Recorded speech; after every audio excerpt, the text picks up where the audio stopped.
Hello chaps, just a quick video as I've not done a video in a while. So this is just some of my daily pickup. So I'm just going to show you. So I'm getting most of these for about £10. 32-inch Hitachi. That'll just be a common power cap repair on that one.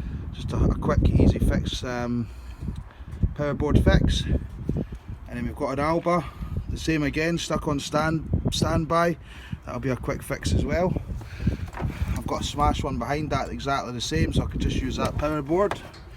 Got a nice 32-inch Samsung there. It's a backlight problem on that one.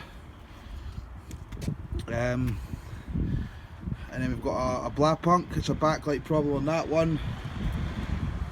42-inch JVC needs a backlight done on that one as well.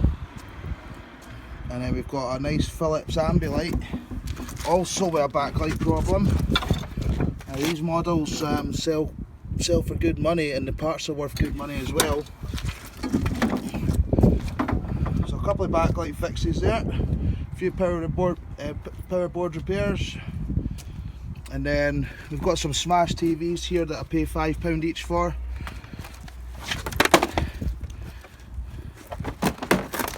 As I said, I also list all these parts on eBay.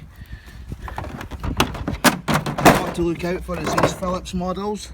This is a 50 PSU 6503. Now I sold the power board and the main board on the same model for £200 last week. So it is worth your while picking up the smash TVs as well. Especially I only paid £5 for this one, and it'll give me a minimum of £200 return in parts. So that's just a quick look at my daily pickups. I will start doing more videos and showing you what you could potentially make when you're flipping TVs for profits. Guys, please subscribe if you want to see more and how to make some fast cash through TVs. Thanks for watching.